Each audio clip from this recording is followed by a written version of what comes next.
Assalamualaikum warahmatullahi wabarakatuh. Perkenalkan, kami dari kelompok 4, saya Nyimas Afifah Zelika Putri dengan rekan saya.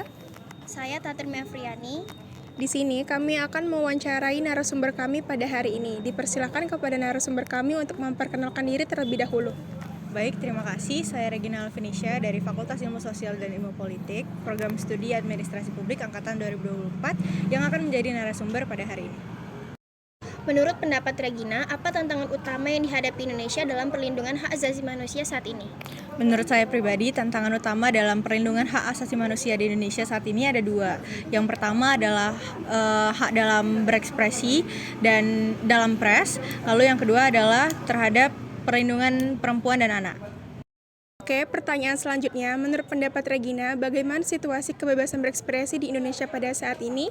Menurut saya, kebebasan berekspresi di Indonesia masih sangat kurang baik karena semenjak disahkannya UU ITE, kebebasan berekspresi menjadi lebih terbatas.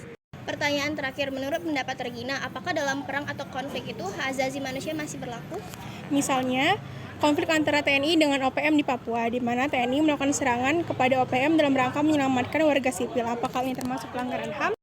Menurut saya tidak, karena menurut prinsip hukum humaniter, apabila OPM tersebut terlihat mengancam dan bersenjata, maka pelanggaran hak asasi manusia tersebut dapat dibenarkan secara hukum. Sekian wawancara kami pada hari ini. Terima kasih untuk Regina atas partisipasinya sebagai narasumber kami pada hari ini.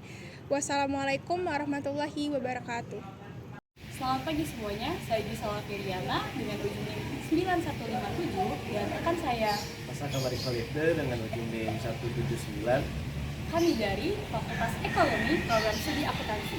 Nah, pada kesempatan kali ini kami mewawancarai Kak Judea. Baiklah, dipersilakan untuk saudara Judea untuk memperkenalkan diri terlebih dahulu.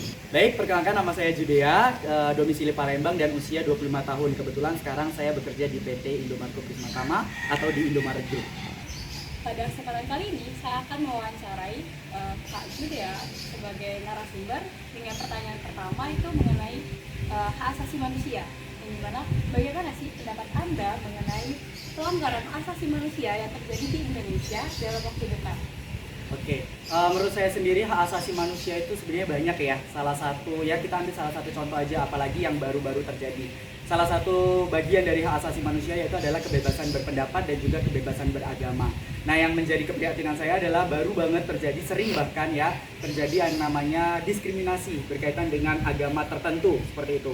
Bukan hanya terhadap satu agama saja, bahkan nanti kadangan bergantian seperti itu, saling mendiskriminasi, saling menghalangi beribadah dan lain sebagainya. Nah, pendapat saya ini sangat memprihatinkan. Kenapa? Karena menurut saya Indonesia itu kita tahu bersama ya, itu Indonesia ini kan adalah negara yang majemuk, di mana kita hidup rukun dari zaman bahula lah istilahnya, dari zaman dahulu dengan keberagaman ini. Tetapi semakin berkembangnya teknologi, semakin berkembangnya zaman, malahan menjadi kebobrokan dalam kerukunan ini menurut saya. Jadi ya menurut saya sangat memprihatinkan berkaitan dengan ya isu-isu yang melanggar hak asasi manusia, contohnya kebebasan beragama itu sendiri. Oke, terus ada pertanyaan kedua nih, bagaimana kita bisa mengatasi tantangan dalam menegakkan HAM di negara-negara yang mengalami konflik atau ketidakstabilan? Oke, baik. Nah, kalau menurut saya di Indonesia sendiri untuk ketidakstabilan itu masih bisa dicegah ya, karena masih banyak warga, orang-orang yang masih menghargai satu sama lain. Tetapi kalau misalnya mungkin kita bisa lihat di negara-negara luar ya yang paling heboh nih sekarang ya lagi ada Israel versus Palestina tuh ya. Nah, itu kan menurut saya agak sulit nih karena ketidakstabilan yang terjadi di antara dua negara ini. Nah, menurut saya tantangannya yaitu ketika kedua negara ini saling tidak bisa ditengahi istilahnya. Padahal salah satu caranya kemarin presiden kita sendiri Bapak Joko Widodo juga sudah berusaha untuk mendamaikan kedua belah pihak negara ini. Dan dari negara-negara lain pun juga ada yang memperjuangkan perdamaian ini, contohnya dari negara suci Vatikan juga ya, Bapak Suci Fransiskus juga sudah berusaha untuk mengunjungi, berusaha untuk memediasi istilahnya. Nah, menurut saya tantangannya adalah dari dalam negara tersebut sendiri, seperti itu, karena apakah mereka mau atau tidaknya untuk saling berdamai lah istilahnya seperti itu. Mungkin itu. Nah, lanjut ya ke pertanyaan selanjutnya. Menurut Anda, apa peran masyarakat sipil dalam melindungi dan mempromosikan hak asasi manusia. Oke, berarti kita semua lah ya, benar. masyarakat sipil. Sebenarnya simpel saja ya, karena berkaitan dengan hak asasi manusia ini kan setiap orang punya, setiap manusia punya. Artinya dari diri kita sendiri harus menjaga hak kita sendiri. Kalau kita sudah bisa menjaga hak kita sendiri, kita juga bisa menghargai orang lain. Ya, kata dasarnya adalah, kata kuncinya adalah kita harus bisa menghargai, itu aja. Jadi itu simpel banget untuk yang nggak usah neko-neko istilah harus demo lah, harus menuntut ini menuntut itu, tidak, tetapi dari diri kita sendiri. Masing-masing kita punya pedoman, oh manusia lain punya hak, orang lain, teman-teman kita yang lain punya hak, karena saya sendiri pun punya hak. Kita harus menanamkan dalam diri kita, saya nggak mau hak saya diganggu, seperti itu. Nah, kalau misalnya setiap orang punya pemikiran seperti itu, saya rasa tidak adalah yang namanya diskriminasi, pelanggaran HAM, diskriminasi dan lain-lain sebagainya. Karena dari dalam diri kita sendiri, kita nggak mau diganggu loh, gitu loh. Maka kita jangan mengganggu orang lain. Seperti itu sih mungkin menurut saya paling simpel ya. Oke, baik Kak. Terima kasih untuk jawabannya kali ini. Jawabannya cukup bagus juga nih dari narasumber kita yang satu ini. Mungkin kita bisa mengundurkan diri masing-masing. Nama saya Pasaka Parik Peresde. Saya Gisela Firiana. Dan Kami pamit undur diri. Terima kasih. terima kasih. Dadah. Halo semuanya, perkenalkan nama saya Intan Syakila dari Fakultas Ekonomi Program Studi Akuntansi dengan NIM 4 angka terakhir 9161 dan teman saya adalah Kusmita, Fakultas Ekonomi jurusan Akuntansi dengan NIM 9167. Di sini kami akan mewawancarai tentang hak asasi manusia dengan narasumber Dian Putri dari Fakultas Hukum. Oke, Antia, di sini kami akan mewawancarai tentang hak asasi manusia.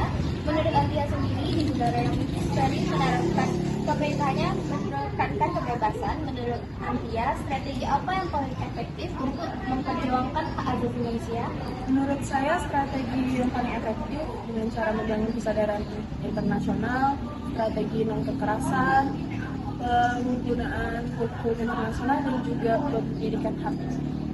Oke, buat pertanyaan kedua, di era kita saat ini, apakah akses internet dan informasi digital harus dianggap sebagai hak asasi manusia? Ya, untuk internet itu hak yang harus dijamin karena penting untuk menikmati kebebasan berekspresi dan informasi. Untuk privasi digital itu penting untuk mencegah penyalahgunaan kekuasaan dan hak asasi manusia. Oke, baiklah. Ya, pertanyaan ketiga, bagaimana cara menghormati perbedaan budaya tanpa melanggar prinsip hak asasi manusia?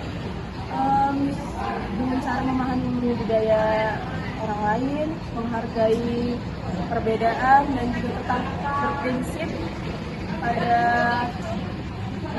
prinsip universal seperti martabat, kekuasaan dan juga kebebasan. Oke, baiklah. Terima kasih atas wawancara hari ini. Saya Intan Syakila.